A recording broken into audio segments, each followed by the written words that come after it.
2019년 2월 러시아의 북극 해상에 위치한 노바야 제물리아 섬의 평화롭던 한 마을에 어느 날 갑자기 이 무리들이 들이닥쳤습니다. 북극곰이?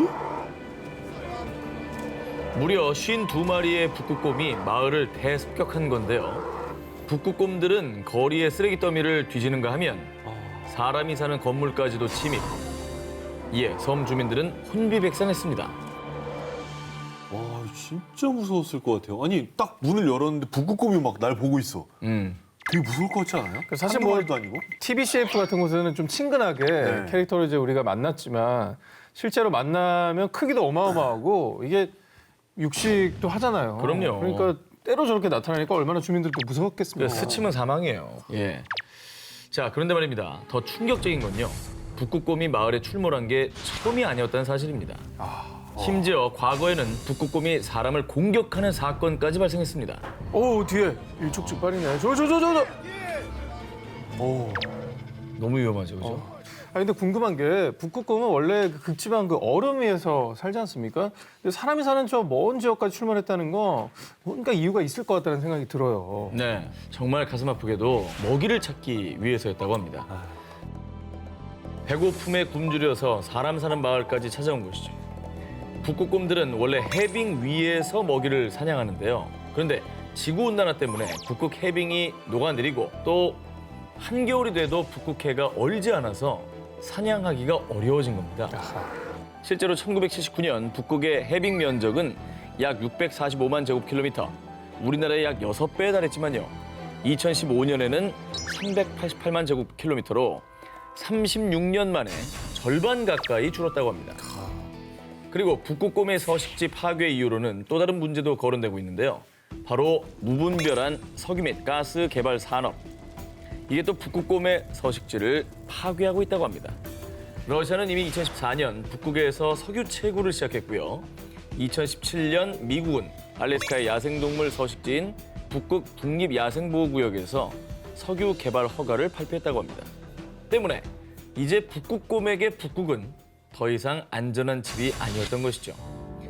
그래서 삶의 터전을 잃은 북극곰이 사람들이 사는 먼 마을까지 내려와 먹이를 찾아 헤매고 있는 것입니다.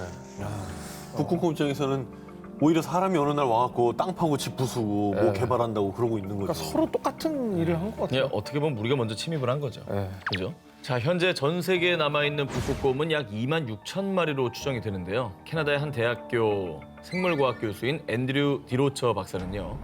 100년 이내에 북극곰이 완전히 사라질 수 있다라고 전하게 됐다고 합니다. 해빙 면적이 줄면 먹이 사냥이 어려워진 북극곰이 결국은 굶어 죽을 가능성을 제기한 것이죠. 인터넷 기사에서 봤는데 북극곰이 이제 사람 영역도 침범하지만 더 비극적인 건 서로를 잡아먹기 시작했다는 기사가 있더라고요. 그러니까 이제는 정말 생존의 위기에 내몰린 게 된 거죠. 삶의 터전을 잃어가는 북극곰이 보내는 경고. 북극곰들이 흘린 눈물은 언젠가 우리의 눈물이 될 수도 있습니다. 청정 지역으로 손꼽히며 수산자원의 보고로 우리 식탁을 책임진 곳 제주도 바다. 보물이죠, 보물. 제주도 가면 정말 먹을 생각밖에 안 나요. 너무 먹을 게 많아. 사회적으로서. 맞아. 그런데 이 제주도에서 정말 충격적인 일이 발생했는데요. 해양동물 생태보존연구소 연구원들이 드론으로 돌고래들을 관찰하던 중 저 돌고래 턱이 이상한데요? 왜? 턱이? 이상하게도 한 돌고래가 계속 입을 벌리고 있었습니다. 턱뼈가 부러진 것처럼 돼 있는데? 뭔가 턱이 이상하죠? 어머머. 지금 턱 모양이 완전히 바뀌었는데 악성종양일 가능성이 좀 높아 보이지 않나 생각합니다. 흔히 말하는 암입니다. 왜 암에 걸렸지? 그것도 턱에? 돌고래가 왜 암에 걸려요? 네. 암으로 턱이 기형적으로 변한 돌고래. 그런데 이 일이 정말 충격적인 이유가 있습니다. 국내의 남방 큰 돌고래는 먼 바다를 떠도는 것이 아니라 제주 연안에서만 서식을 해서요. 제주 바다의 환경 상태를 잘 나타내주는 지표종으로 알려져 있기 때문입니다. 그러니까 그만큼 제주도 해양 상태가 좋지 않다. 요 이제 증거겠네요. 그렇습니다. 그래서 국내의 한 해양 환경 단체에서도 제주도 바다가 독성 화학 물질과 발암 물질로 오염된 문제를 지적했는데요. 바다가 네.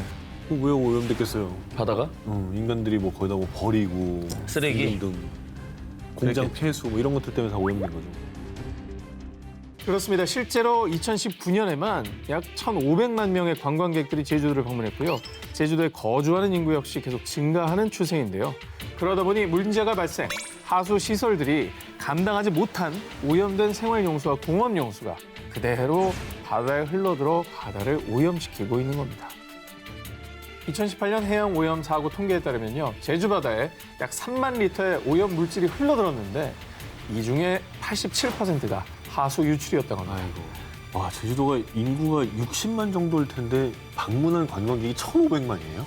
뭐 그 정도로 뭐 국제적인 명성을 떨치고 있지만은 네. 그 이제 그림자네요, 어떻게 보면 그죠? 네, 어두운 면이 있는 거죠. 그리고 2017년 한국환경정책평가연구원 발표에 따르면 제주도 전역에 있는 해상 풍력 발전 단지도 해양 오염의 원인 중 하나로 지목되고 있다고 합니다. 발전기의 도료 등에서 화학물질이 흘러들어가 이게 또 오염을 발생시킨다고 하네요. 도료가 또 문제구나. 돌고래는 진짜 너무 미안하다. 살면서 자기가 암에 걸릴 줄 알았겠어요? 암에 걸린 돌고래는 영문도 모르고. 처음 본 것 같아요. 그러니까 바다가 우리한테 좋은 것만 주는데 우리는 뭐 해만 끼치고 있네요.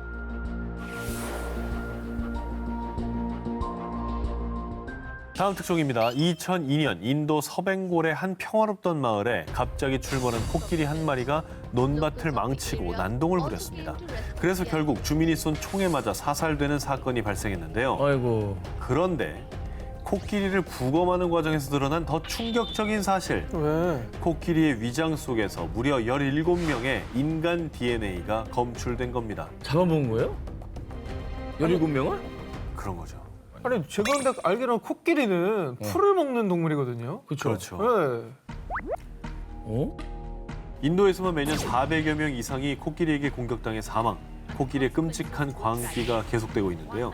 지난 2019년 11월에는 인도 동부 아삼주에 출몰한 코끼리가 사람을 공격해 마을 주민 5명이 사망.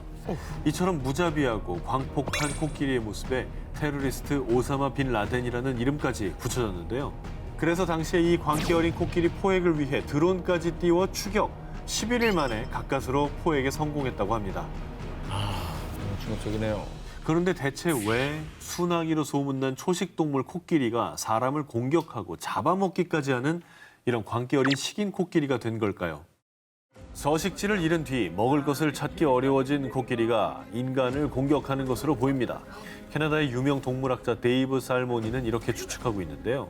도로 개설 등의 이유로 산을 깎고 부수고 무분별하게 개발한 인간들. 실제로 코끼리가 인간을 공격하는 일은 대부분 코끼리 복도라 불리는 코끼리의 이동 경로 내에서 빈번히 발생하고 있다고 합니다. 결국 식인 코끼리라는 오명을 씌운 건 바로 우리 인간. 코끼리의 광기는 자신들의 생존을 위협하자 살아남기 위한 마지막 처절한 몸부림이었던 거죠.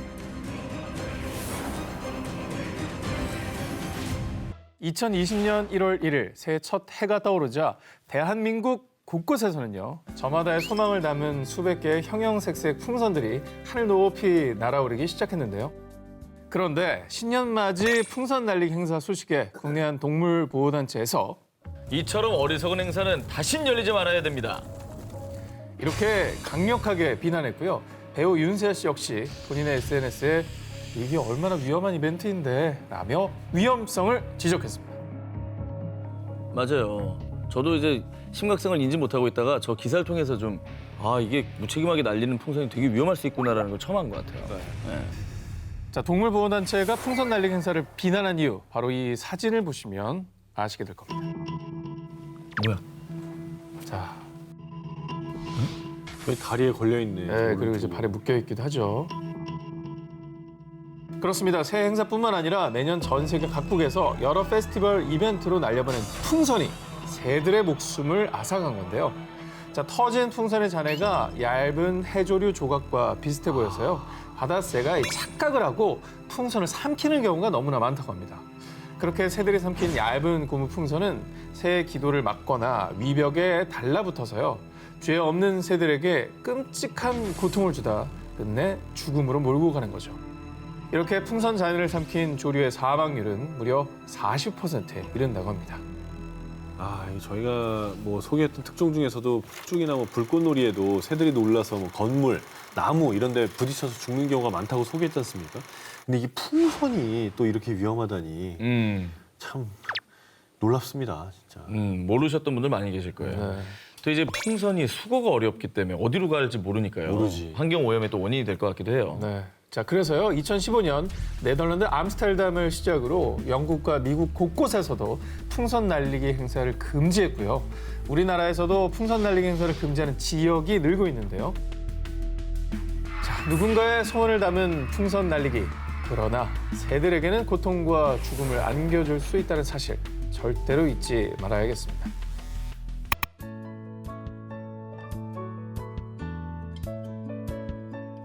사흘간 낮 최고 기온 38.3도까지 오르는 등 기록적인 폭염이 지속됐는데요. 내일은 영하 2.2도까지 떨어지며 폭설이 내릴 것으로 예상되오니 모두들 따뜻하게 챙겨 입으시길 바랍니다. 일기예보가 뭐 이래요? 반전이 너무 심한 거 아닙니까? 40도 육박하는 날씨에서 영하 2.2도로 다음날 떨어진다고요? 한 지역이 이러는 게 말이 돼요? 적당히 해야지. 사람들은 갑작스러운 폭설 예고에 일기예보가 잘못됐다고 생각. 하지만 잘못된 예보가 아니었습니다. 2020년 9월 미국 콜로라도주의 덴버. 40도에 육박하는 폭염이 이어지며 그해 최고 기온을 기록했습니다. 그런데 단 하루 만에 기온이 영하 2.2도까지 떨어지며 돌풍을 동반한 폭설이 내려 눈이 15cm가량 쌓였다고 합니다.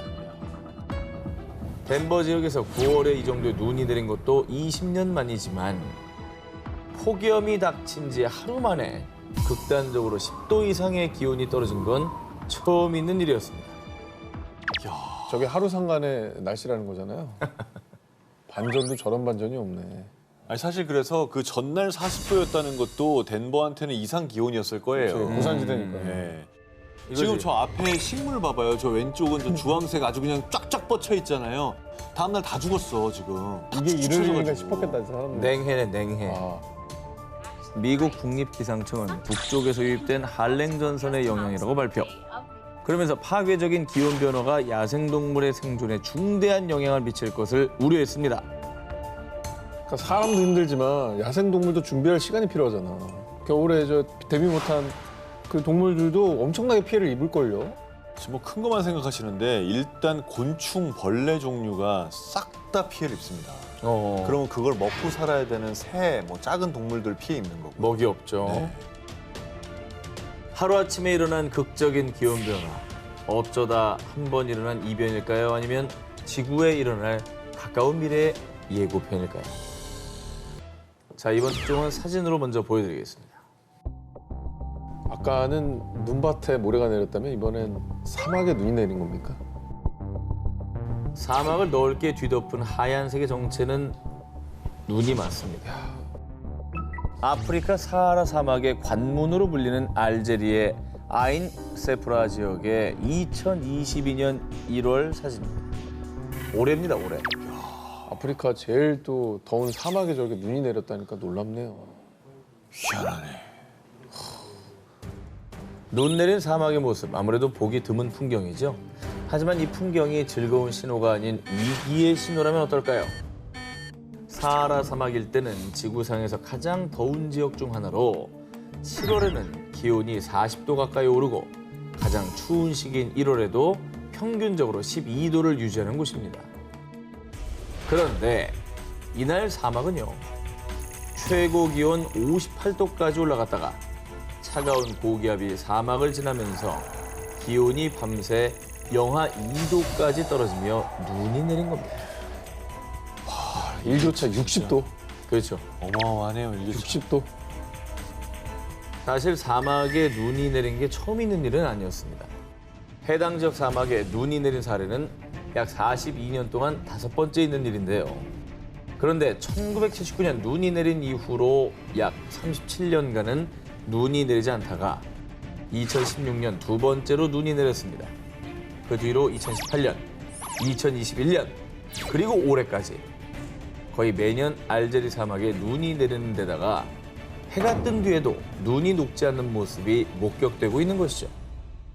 뭐 전례가 없는 건 아닌데 그 주기가 너무 짧아졌어요. 예. 짧아지고 있다는 게 무서운 거죠. 예. 게다가 엄청난 햇볕이 내리쬐는데 왜 안 녹아? 난 그게 더 신기하네. 그러니까요. 쌓였더라도 금방 녹아야죠. 낮 기온이 40도인데. 얼어버렸다는 거잖아.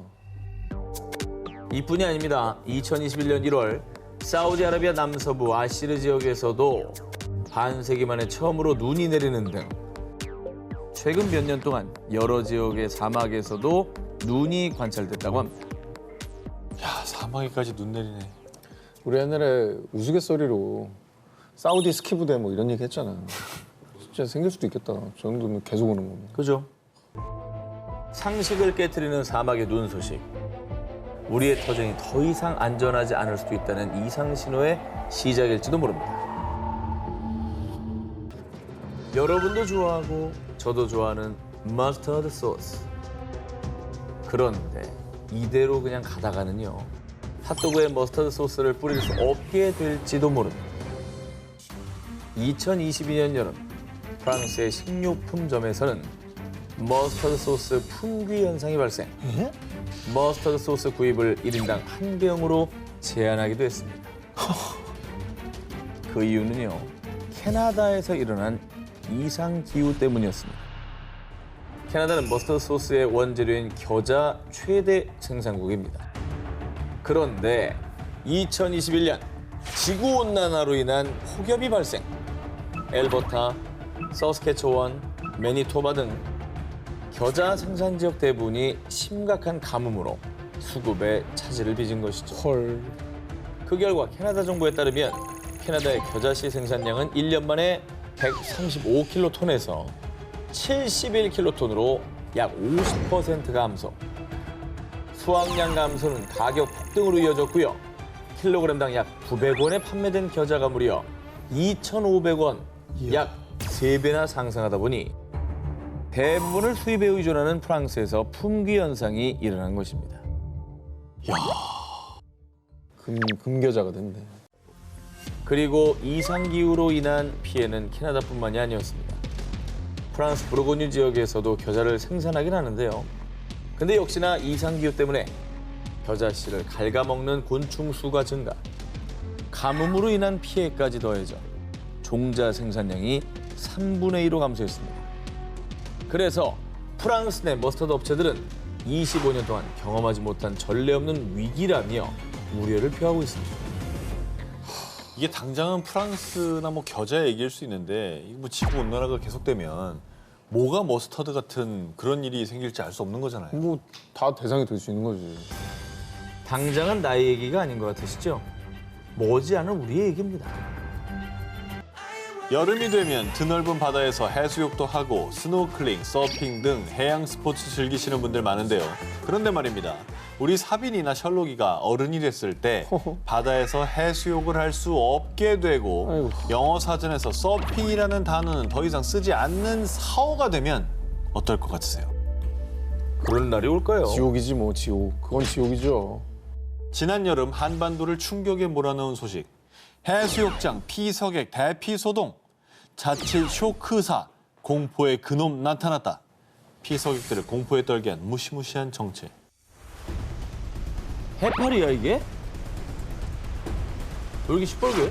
버린 옷까지 아니고요. 해파리입니다. 이게 뭐 죽은 거예요? 야 근데 저렇게 주의할 정도로 저 독이 심하다는 거잖아. 그러니까 해파리에 쏘인 사람들 되게 많이 나왔다는 뉴스 저도 봤거든요. 네. 제주, 부산, 강원도 등등 한반도 곳곳의 해수욕장에서 출몰한 독성 해파리. 강원도에서는 지난 여름 한 달간 해파리 쏘임 사고가 무려 98건 발생. 부산에서는 지난해 168건을 훌쩍 넘어서 올해 8월까지 총 257건의 사고가 발생했는데요. 피서객들을 위협한 주범인 노무라 입깃 해파리. 최대 지름 2m까지 성장하는 대형 해파리로요. 강한 독성을 가지고 있어 쏘이면 발진, 통증을 유발하고 심한 경우 쇼크사 위험까지 있습니다. 학계에서는 이 해파리들의 출몰 원인을 환경 오염 때문으로 추측하고 있는데요. 첫째, 바다가 오염되며 해파리의 천적인 쥐치나 바다거북 등의 개체수는 감소했지만요. 생존력이 강한 해파리는 살아남아서 해파리 개체수가 더욱 증가한 겁니다.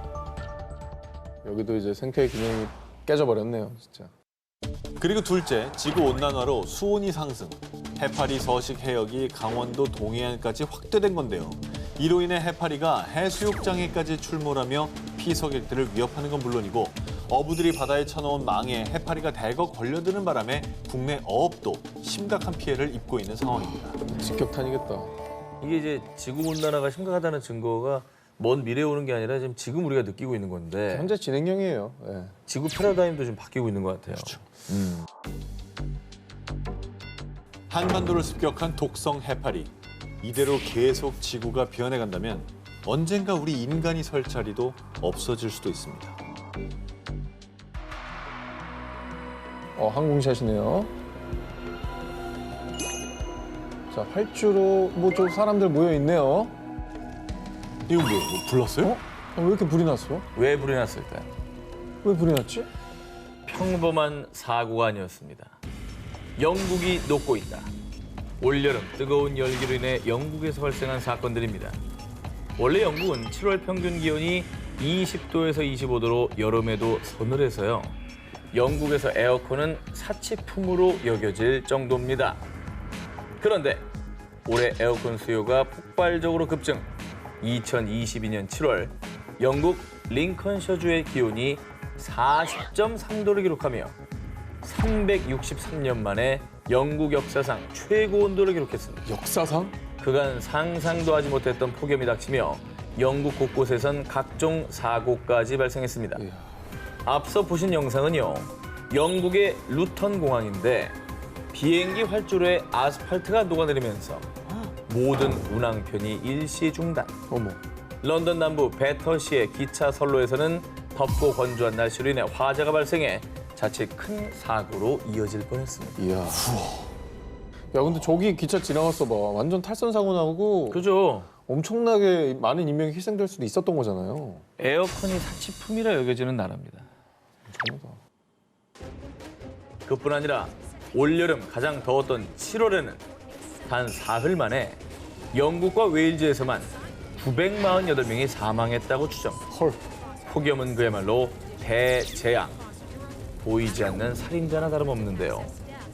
전례 없이 들이닥친 폭염에 일상생활 전체가 마비되자 영국은 급하게 조치를 취했습니다. 높은 온도에 철로가 녹을까 봐 철도 운행 속도를 제한. 200여 곳의 학교는 휴교했습니다. 역대급 더위에 속수무책으로 당하며 일상이 마비된 상황. 이에 영국은 역사상 최초로 폭염 적색경보를 발령했습니다. 뭐 일상생활까지 다 영향을 미쳤다니까 이거는 거기 사는 분한테는 너무나 큰 공포일 것 같아요. 기후가 인간의 예상을 넘어서는 순간 끔찍한 대재앙으로 다가오게 되는 건데요. 뜨거워지는 지구, 치솟는 기온이 우리 인간의 삶까지 불태워 망가뜨릴 수 있습니다. 갑작스러운 빙하기로 얼어붙은 지구에서 살아남은 인류의 이야기를 담은 영화 설국열차. 자, 그런데 만약 영화처럼 빙하기가 현실이 된다면 지구와 우리 인류는 어떻게 될까요? 빙하기란 지구의 기온이 하강하여 남극과 북극, 대륙, 산 정상 등의 얼음층이 형성되는 것을 말합니다. 기후학자들은 지구의 평균 기온이 약 2도에서 5도 정도 하락할 경우를 빙하기로 간주한다고 합니다. 그리고 지금까지 지구는 약 10만 년을 주기로 20번 이상의 빙하기를 겪었다고 합니다. 그런데 말이죠. 우리가 오늘 쓸 지구 멸망 최악의 시나리오는요. 다소 극단적이지만 만약 한 달, 아니 일주일 만에 갑자기 빙하기가 닥친다면 지구엔 어떤 일이 일어날까입니다. 아, 오늘 뭐 너무 끔찍한 얘기를 많이 들어서 네네. 예, 마음의 준비를 좀 하고 들어야 되겠네요. 현재 지구의 평균 온도인 15도에서 약 8도만 하락해도요. 남극 대륙은 물론 적도를 제외한 전 세계가 눈으로 뒤덮이게 됩니다. 북극, 캐나다, 미국 등을 포함해 지구 표면의 약 30%가 빙산처럼 결빙된다고 하는데요. 그런데 만약 그보다도 더 낮은 온도의 빙하기가 급속도로 찾아온다면요. 영화 투모로우처럼 거의 모든 지구는 빙하로 꽁꽁 얼 것입니다. 인류가 만든 항공, 철도 등 수많은 기술 역시 다 얼어붙어서 무용지물이 되고요. 극심한 추위에 적응하지 못해 감자와 옥수수 등 농작물과 식물들이 얼어붙으며 멸종. 그러면 식물을 먹는 채식 동물들도 굶어 죽고요. 결국은 먹이 사슬에 따라 우리 인간들이 먹을 것도 사라지게 되겠죠. 무엇보다 지금처럼 숨을 자유롭게 쉬지 못할 겁니다. 직접 공기를 들이마셨다가는 폐와 호흡기관까지도 다 얼어붙을 테니까요. 그러니까 우리가 당연하게 누리는 일상도 다 그 빙하가 있다면 생각할 수 없는 거잖아요. 그렇죠. 그 영화 같은 일이 직접 벌어진다면 너무 끔찍하네요. 자, 그런데 아예 빙하기가 계속된다면요. 정말 운이 좋아야 선택받은 자들만이 영화 설국열차처럼 살 수가 있을 겁니다. 단백질 블록만 먹으면서 말이죠. 야, 설국열차를 볼 때 그 송강호나 이런 분들이 좀 불쌍하게 느껴졌었는데 사실 꼬리칸도 그렇다면 그러니까. 선택받은 자들이었는데. 그렇죠. 네. 인류의 역사와 문명까지 다 꽁꽁 얼릴 수도 있는 빙하기. 최악의 멸망 시나리오에 그치길. 영화 속 재앙은 일어나지 않기를 바랍니다. 2016년 영국 옥스포드 인류미래연구소는 이것 때문에 지구가 최후의 날을 맞을 수 있습니다. 라며 지구를 위협하는 요소 중 하나로 이것을 꼽았습니다. 그 정체, 바로 태양 폭풍입니다. 아까는 태양이 없어져도 문제인데 네네. 이제 태양이 원인이 될 수 있다는 거예요? 그렇죠. 태양 표면의 특정 부분이 자기장 활동에 의해 주변보다 온도가 낮아지면서 태양의 흑점이 생기게 됩니다. 자, 이 태양 흑점 주변에는 고에너지가 쌓이는데요. 이 에너지가 계속 응축이 되다가 어느 순간 펑! 하고 폭발하면 강력한 에너지를 우주로 분출. 이 현상을 바로 태양 폭풍이라고 합니다. 이때 위력은요, 1메가톤짜리 수소폭탄 수십억 개가 동시에 터질 때의 위력과 맞먹는다고 합니다. 너무 큰 숫자가 나오니까 이게 뭐라고 반응할지 모르겠어요. 네. 이게 또 한꺼번에 그 파괴력이 엄청난 에너지가 생기는 거잖아요. 그렇죠. 그럼 그 에너지가 다 어디로 어떻게 가는 건가요? 아, 질문 좋았습니다. 네. 거대한 태양 폭풍이 발생하면 막대한 방사선이 채 10분도 안 돼서 지구에 도달을 합니다. 어머. 10분도 안 돼서요. 야, 최악의 시나리오는요. 만약 그 태양 흑점이 한 개가 아니라 수십 개가 동시에 폭발하면 태양 폭풍이 지구의 자기장을 교란시켜 지상의 전력망, 모든 전자기기 작동이 중단되는 것은 물론이고요. 자, 얼마나 끔찍한 일이냐면요.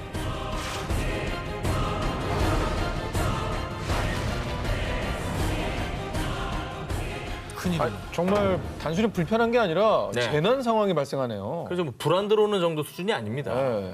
자, 거기에 하늘로 쏘아 올린 나침반 GPS까지 멈췄다. GPS로 교신하는 항공기가 자칫 항로를 이탈할 수 있겠죠? 어머, 그것도 끔찍하네. 그렇죠. 그래서 만약 다른 항공기와 충돌하게 된다면 수백 명의 목숨을 앗아가는 데 이어 땅으로 추락한 항공기들에서 화염이 쓰나미처럼 몰려와 도시 전체를 집어삼킬 수도 있겠죠. 한순간에 도시가 파괴가 될 수도 있다 이거잖아요. 이건 진짜 끔찍한 상황이에요. 그렇죠. 야, 가볍게 볼 일이 아니네요. 우리와 상관없는 일이라고 생각하면 절대 안 되겠어요. 네, 와닿죠. 끔찍한 암흑의 세계를 일으키는 태양 폭풍. 대한민국에도 대파장을 몰고 올 후폭풍이 불어닥칠지 모릅니다. 지구의 신비와 자연을 탐사하는 유명 과학 전문 채널에서요. 2010년 한 다큐멘터리가 방송되면서 전 세계에 충격과 큰 파장을 일으켰습니다. 누구죠? 다큐지? 만약 이것이 멈춘다면 세계 각지에서는 홍수와 지진이 일어나고 1년 내내 봄, 가을 없이 영상 50도가 넘는 여름 혹은 영하 50도 이하에 달하는 겨울이 계속되는데요. 정말 상상하지 못한 끔찍한 재앙이 일어난다는데요. 대체 그게 뭐냐? 바로 지구가 멈췄을 때입니다. 우리 지구는 23.5도로 기울어진 자전축을 중심으로 하루에 한 번 시계 반대 방향으로 회전하는 자전운동을 하고 있습니다. 그래서 이 신비로운 자연의 섭리 때문에 태양의 열을 받는 위치와 면적이 달라지고 선선하거나 덥거나 춥거나 하는 계절이 생기는 건데요. 그런데요, 만약 지구의 자전 속도가 서서히 느려지다가 결국 멈춰버린다면 과연 어떻게 될까요? 먼저 지구 전체의 지형이 급격하게 변하게 됩니다. 지구의 자전력이 바다를 적도 부근에 고정시키는 역할을 하는데요. 만약 이 지구가 자전을 서서히 멈추게 되면 적도 지역의 바닷물들을 잡아두는 원심력이 약해지고 그렇게 되면 극지방으로 바닷물이 몰리게 되겠죠. 영국과 유럽 대륙 사이에 바닷물이 쭉 빠져 이어져 버리게 되는 겁니다. 싹 잠기게 되는 거죠. 그러면 아주 지구 온난화가 급격히 빨라지겠네. 거기서 시간이 더 지나게 되면 북극 지방에 몰렸던 바닷물들은 넘치고 다시 불어나면서 해수면이 상승하는데요. 그러면 영국, 프랑스, 일본, 우리나라까지도 수많은 나라들이 이제 바닷물에 잠기며 초토화되어 버리는 거죠. 아, 바닷물에 잠긴다는 생각을 한 번도 해본 적이 없는데. 그렇죠. 바닷물에 엄청난 양이 움직이는 속도가 있으니까 쓰나미 저리 가라네요. 끔찍한 멸망 시나리오는 여기서 끝이 아닙니다.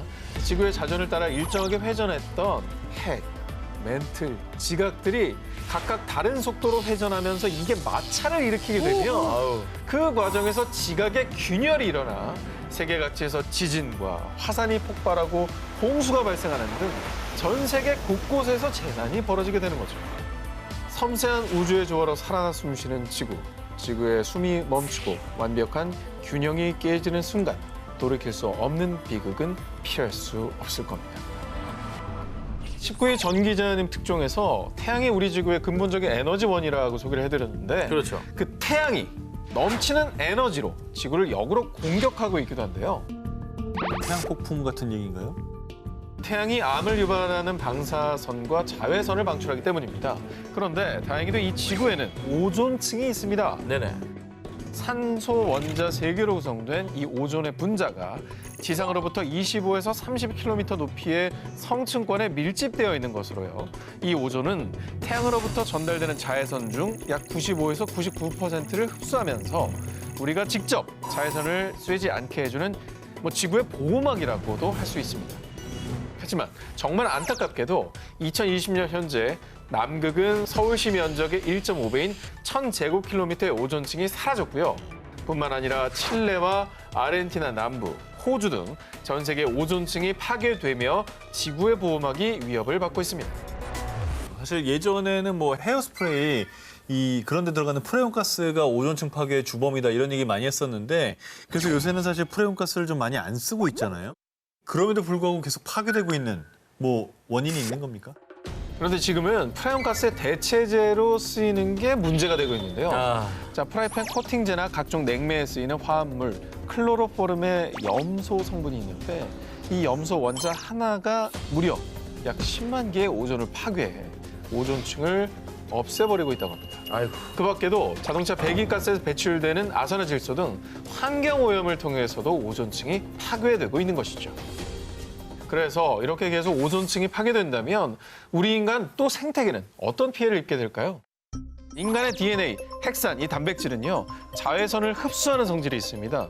그런데 오존층이 파괴되어 지구에 그대로 자외선이 쏘여진다면 흔하게는 눈의 결막염, 또 백내장과 같은 안과 질환이나 피부가 붉게 변하는 홍반. 그런데 이 홍반도 악성 홍반이면 이게 결국엔 피부암 같은 희귀암으로까지 번지게 되는데요. 실제로 호주 지역은 호주 보건복지학회에서 발표를 했는데 2016년에만 무려 약 1,800명이 피부암으로 사망했다는 통계도 있다고 합니다.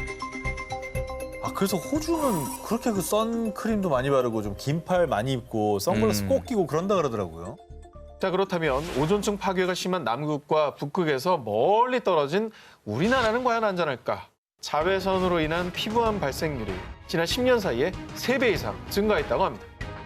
뿐만 아니라 오존층 파괴는 동식물 등 생태계까지도 위협하는데요. 자외선 때문에 꽃들은 개화하지 못해 말라 죽고요. 식물성 플랑크톤이 감소해 생태계 먹이 사슬의 균형이 깨지면 네. 어류, 또 동물들의 멸종을 초래. 그리고 이 모든 건 결국 인류의 멸종으로까지 이어질 수 있다는 거죠. 오존층이 파괴된다는 것은요, 우리 인류의 생존도 파괴된다는 거예요. 지구의 보호막, 여러분 꼭 지켜내야겠습니다. 2020년 5월 물의 흐름과 특성을 연구하는 수문학자를 비롯해 지질학자 등 과학자들이 충격적인 사실을 발표했습니다.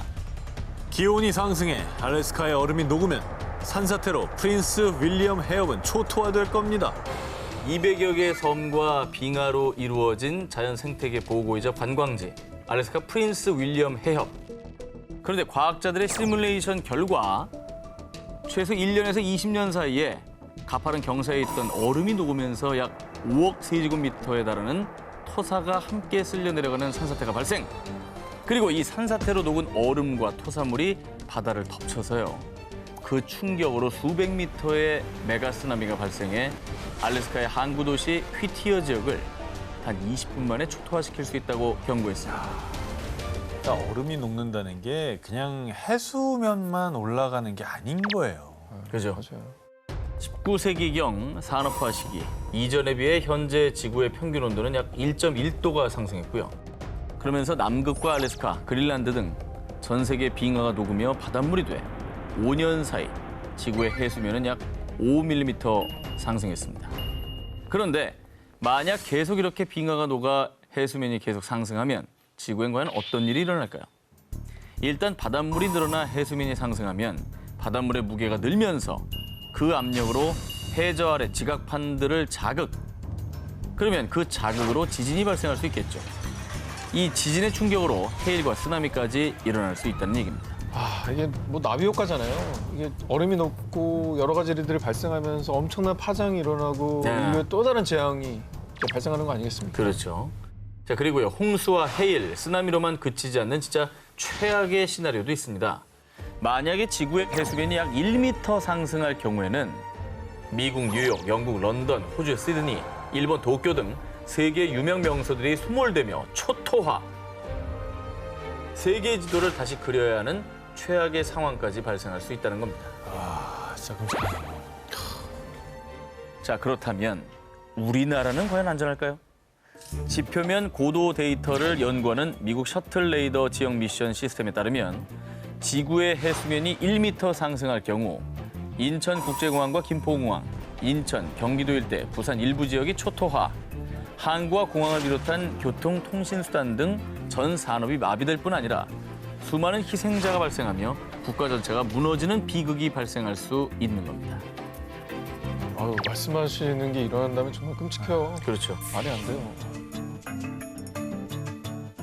영화 인터스텔라에서 그리는 지구는 황폐화 그 자체죠. 거대한 모래폭풍에 휩쓸고 간 도시는 온통 미세먼지로 뒤덮여 있을 뿐 아니라 지구인들의 폐 건강을 위협하며 인류의 멸망까지 야기하는데요. 자, 그런데 여러분, 이 끔찍한 사태가 진짜 현실이 된다면 어떨까요? 미세먼지는 정말 소리 없는 살인마잖아요. 맞아요. 보이지도 않는데 다 폐 속으로 들어가가지고. 그렇습니다. 이미 미세먼지는 전 세계적으로 심각한 재난 위기 수준에 도달해 있습니다. 2016년 세계보건기구에서도 전 세계 도시 인구의 80%가 심각한 대기 오염에 노출돼 있습니다라고 발표했는데요. 실제로 매년 초미세먼지 등 대기 오염으로 인해 사망하는 사람이 무려 약 879만 명. 심지어 오는 2050년이면 대기 오염 피해 사망자는 2배로 불어날 거라고 합니다. 어우. 대기 오염으로 인한 피해자가 이렇게 뭐 몇백만 명까지 될 줄 몰랐어요. 네. 이제 많이들 아시겠지만 그 미세먼지가 호흡기를 거쳐서 폐뿐만이 아니라 이 혈관들에게까지도 침투를 하지 않습니까? 그런데 우리 몸의 면역세포들이 미세먼지를 제거하는 과정에서 신체 곳곳에 염증이 생기면 심장과 뇌에도 치명적인 손상을 일으켜 암, 뇌졸중, 치매를 유발하기도 한답니다. 자, 그런데요. 소리 없는 살인마 같은 이 미세먼지는 인류뿐 아니라 생태계에도 극심한 피해를 끼칩니다. 공기 중에 미세먼지가 식물의 잎에 달라붙으면 광합성 기능을 하는 잎의 기공을 막아서 식물의 성장을 지연시키고요. 또 미세먼지 속의 이산화황, 이산화질소는 산성비의 원인이 되는데 산성화된 토양과 물은 산림과 농작물에 큰 피해를 유발, 인류의 식량난까지 초래할 수 있는 거죠. 이거 뭐 전 세계적인 뭐 인간만의 문제가 아니네요. 자연 전체 문제네요. 그렇습니다. 그런데 말입니다. 이 상상조차 하기 싫은 이 끔찍한 사태는 이미 현재 진행형입니다. 2019년 UN 생물다양성과학기구에서 2016년까지 대기 오염으로 인해 가축 종류 중에 9%가 멸종했다라고 발표했는데요. 향후 수십 년 이내 양서류의 44%, 포유류의 33%가 대기 오염으로 멸종할 것이라고 예측하고 있다고 합니다. 대기 오염만으로 저렇게 많이 멸종한다고요? 네, 종이 줄어드는 거예요. 그러면 생태계 균형 깨지는 거는 막을 수 없겠네요. 시간 문제네요. 큰일이다. 이 미세먼지가 사라지지 않는 한 인류는, 아니 이 지구는 결코 숨 쉴 수 없을 겁니다. 미래 인류가 생존을 위해 해결해야 할 최대 과제 중 하나, 바로 식량난. 아, 식량난. 네. 지금도 뭐 전 세계가 식량 전쟁 중이고 러시아에서는 흉작이 들었을 때 그 정부에서 밀 수출을 금지해서 그 밀을 수입하던 이집트가 큰 타격을 받기도 했다고 하고. 그냥 당장 먹고 사는 문제 아닙니까? 맞아요. 그래서 생존을 위협하는 가장 원초적인 문제, 전 세계 식량난을 해결할 대안으로 꼽는 게 바로 대체 식품, 인공식량인데요. 그렇죠. 저희도 뭐 여러 번 소개를 했습니다. 네. 네. 지구 환경을 위한 착한 먹거리로 토마토 참치 뭐 이런 것도 있었고요. 밀 그리고 이제 원기본이고요. 제작진이 저에게 많이 먹였죠. 예. 곤충을 이용한 식량들도. 예. 동물과 환경 보호를 위해 외쳤던 그 인공식량이 결국은 인류의 대체 미래 식량 역할을 하는 것이죠. 자, 그래서 현재 미국의 실리콘밸리에서는요, 인공식량 산업이 급성장 중입니다. 영국의 한 경제 전문지에 따르면 실리콘밸리의 식량 관련 벤처기업에 대한 투자액이 3년 사이 무려 30배 가까이 증가, 오, 연간 약 6조 2,900억 원에 달한다고 합니다. 아 진짜 어마어마한 숫자네요. 미래 식량인데도. 그만큼 뭐 개발 가치가 있으니까 또 거액을 투자하는 거죠. 그렇습니다. 예를 들어서 실리콘밸리의 아이푸드 회사에서는요, 밀과 감자, 단백질, 콩의 뿌리 등을 이용해 햄이라 불리는 인조고기 개발에 성공을 했는데요. 이 인공식량인 햄을 지난해 글로벌 패스트푸드 브랜드 버거왕 신제품 버거의 패티로 공급해 일명 고기 없는 패티로 화제를 모으기도 했습니다. 반응이 꽤 좋았다고 합니다. 이거 먹어보고 싶은데.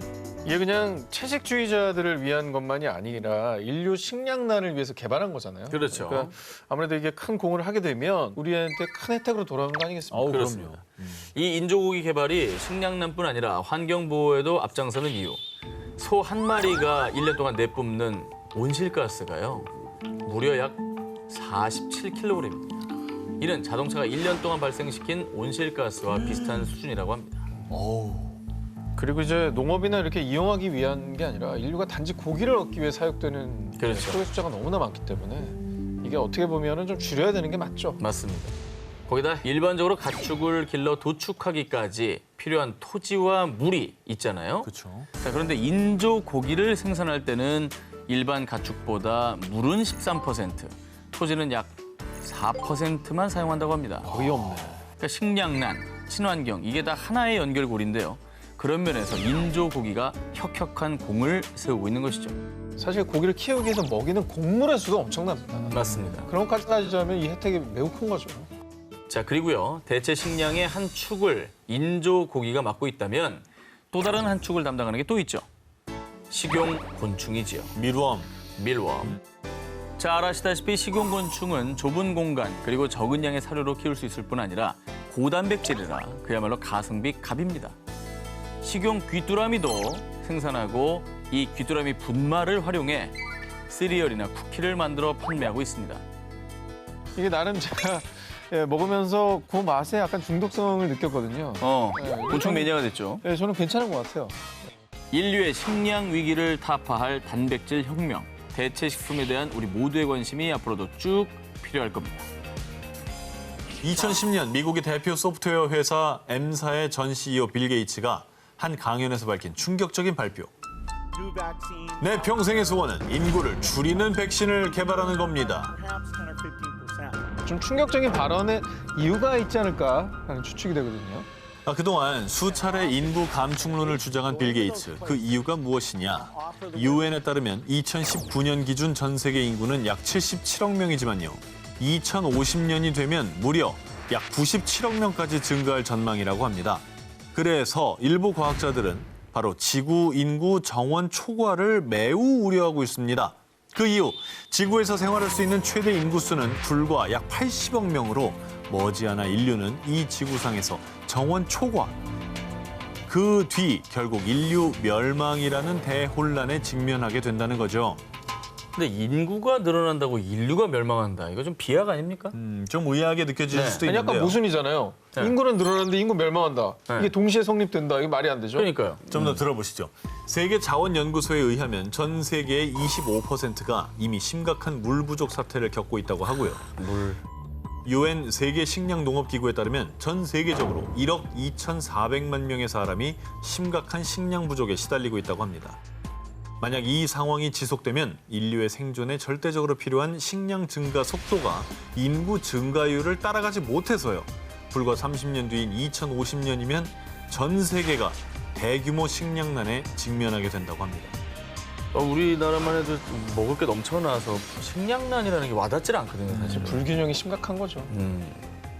자, 그리고 뭐 식량난뿐만이 문제가 아닙니다. 인구가 증가할수록 인간이 먹고 쓰고 버리는 쓰레기가 증가, 바다와 땅속 깊이 버려져 환경 오염을 유발하고요.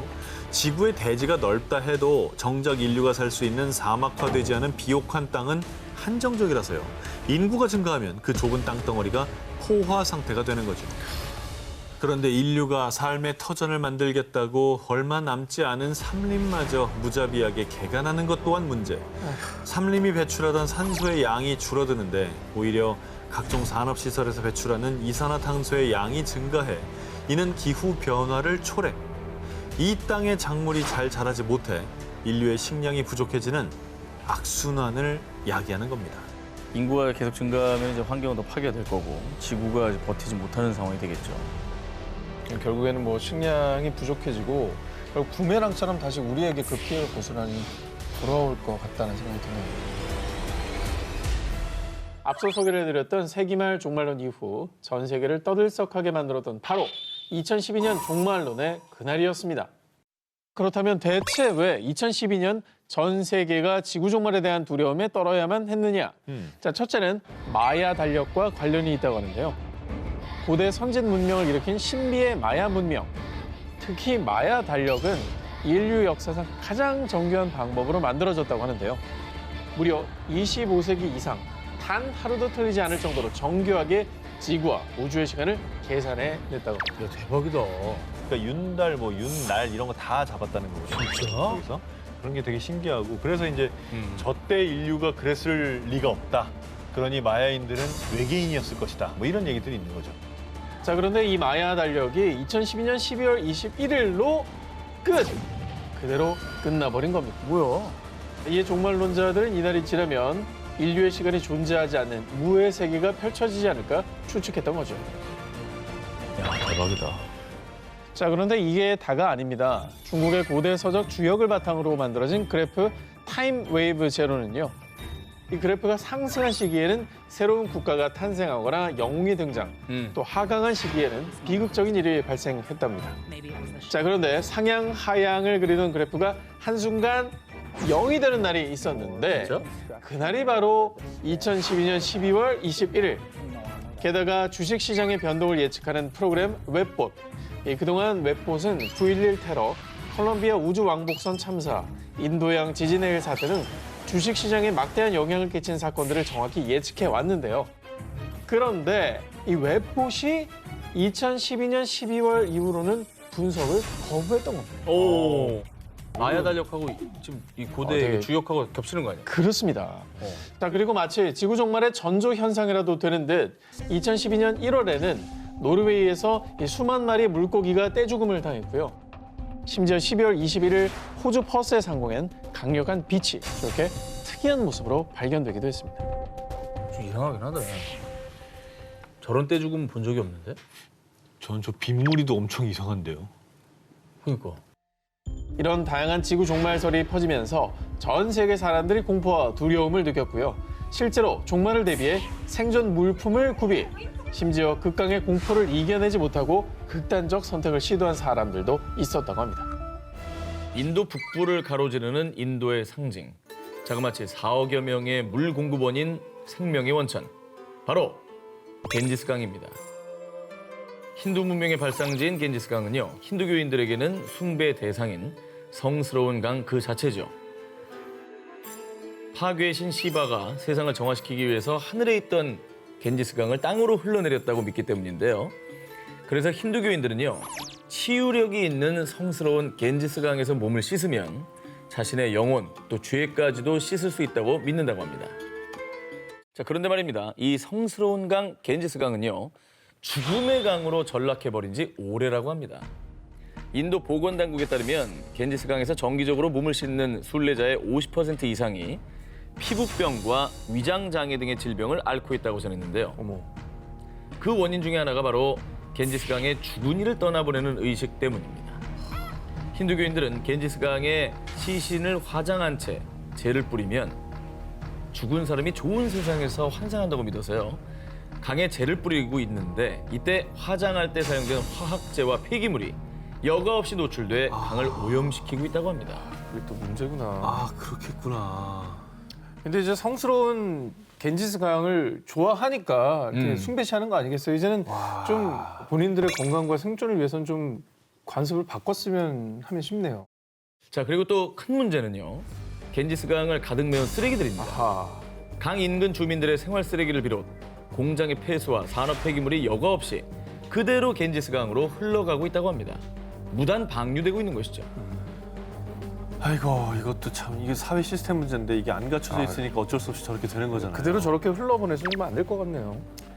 자, 그래서 2010년부터요. 인도 당국은 겐지스강의 오염 사태의 심각성을 깨닫고 40억 달러, 약 4조 6천억 원 규모의 겐지스강 수질 개선 프로젝트에 착수. 2020년까지 강을 정화하겠다고 발표했습니다.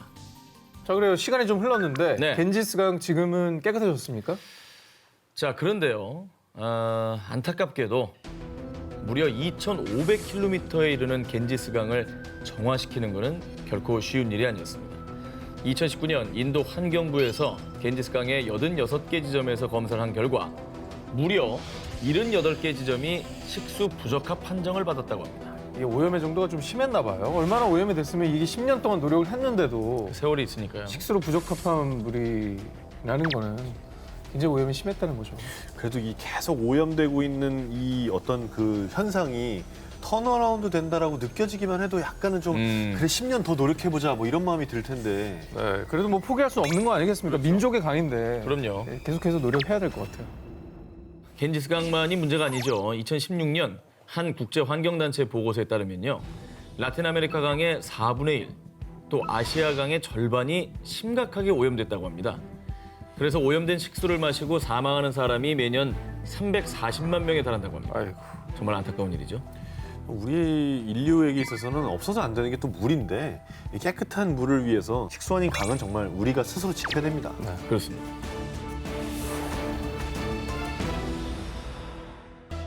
스마트폰, 컴퓨터, 여러 생활 가전까지 전자기기와 가전제품이 없는 삶. 정말 상상할 수조차 없죠.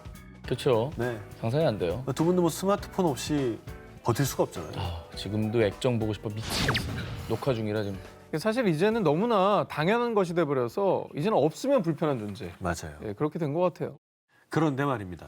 우리가 편리함에 속아 정말 중요한 걸 간과하고 있었습니다. 바로 e-waste, 전자 폐기물. UN 환경 계획에 따르면 매년 전 세계에서 발생하는 전자 폐기물이 무려 4천만 톤 이상이라는데. 제가 예전에 태국에 봉사활동 갔을 때 그것만 매립하는 단지에 가본 것 같아요. 매립을 해버려요. 매립해버려. 아유, 그것도 쓰레기잖아. 산이에요, 산. 마을이에요. 자, 그렇다면 이 많은 전자 폐기물들은 다 어디로 가는 걸까요? 그 대표적인 곳이 바로 서아프리카 가나의 수도 아크라에 위치한 빈민가 아그보그 블롯입니다. 야, 저건 거의 마을 전체가 폐기물 처리장의 모습이네요. 어떻게 살아요?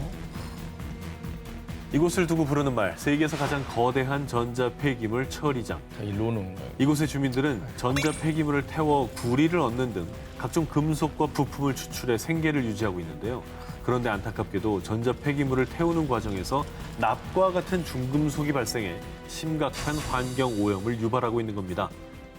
때문에 이곳에 실제로 세계 10대 유독물질 위험 지역으로 선정되기도 했는데요. 정말 어느 정도로 심각하냐면 이 지역의 토양의 중금속 오염은 미국 기준치보다 무려 45배나 높고요. 이곳에서 키우는 닭이 낳은 달걀에서는 발암물질인 다이옥신 등이 검출됐다고 합니다. 이 정도다 보니까 이곳의 공기, 물, 흙, 사람들의 소변, 혈액, 심지어 모유에서도 오염물질이 다 발견되고 있다고 합니다. 그러니까 매일매일 정말 그냥 그거에 노출되는 거잖아요. 악몽 같은 어떤 시절이 타이로, 자의가. 아니, 대체 왜 이렇게 폐가전이 여기에 몰리고 있는 거죠? 뭐 여러 이유가 있겠지만 재가공이 가능한 중고품으로 수출이 되는 경우도 있으나 정말 비양심적으로 개발도상국 정보 선진화의 일환으로 가짜 중고품으로 둔갑해 이 전자 폐기물들이 기증 처리돼서 유입되기도 한다고 합니다. 힘이 없네. 이제 쌓이고 쌓이다 보면 이제 더 이상 갈 데 없을 때 우리 옆에 쌓일 수도 있는 겁니다. 그렇죠. 그럼 무서운 생각까지 드네요. 우리가 개인이 할 수 있는 건 뭐가 있을까요? 전자 폐기물을 좀 최소화하는 거. 뭐 아예 없앨 수는 없겠지만. 그러니까 오래 쓸 제품을 좀 하나 좀 고장났다고 해서 바로 버리지 말고 좀 고쳐가면서 잘 쓰고 재활용 센터를 애용하는 것도 좀 도움이 될 것 같아요. 맞아요. 사실 저는 그런 건 있는 것 같아요. 새 시리즈 나올 때마다 강박적으로 얼리 어답터가 돼야 된다는 마음은 조금은 지양해야 될 것 같아요. 그러니까 당연히 새 모델 갖고 싶죠. 근데 사실 큰 차이 없어요. 근데 이게 또 다음 시리즈가 다다음 달에 나온다 그러면 마음이 벌써 불안해. 그런 문화만 조금 바뀌어도 폐기물은 줄어들 거예요. 많이 줄죠. 이번 특종은 사진으로 먼저 함께 보시죠. 에? 이 뭐야? 저 거품이 뭐예요? 뭐야 저기 크림이에요? 솜인가? 자, 신기하시죠? 지난해 11월 세계에서 두 번째로 긴 해변 인도의 마리나 해변에서 발생한 이 거품들. 보기 드문 진 풍경에 주민들은 기념사진도 찍고 저렇게 거품 속에서 펄짝펄짝 뛰어놀기도 했는데요. 자, 그런데 말이에요. 이게 결코 이색 포토스팟이 아니었습니다. 무서워. 바다 거품에는 공장 폐수와 생활 하수가 뒤섞여 있습니다. 저게 저렇게 많다고? 인도의 오염관리국에서는요, 이 거품 안에 인체에 유해한 오염물질이 가득하다라고 밝혔는데요.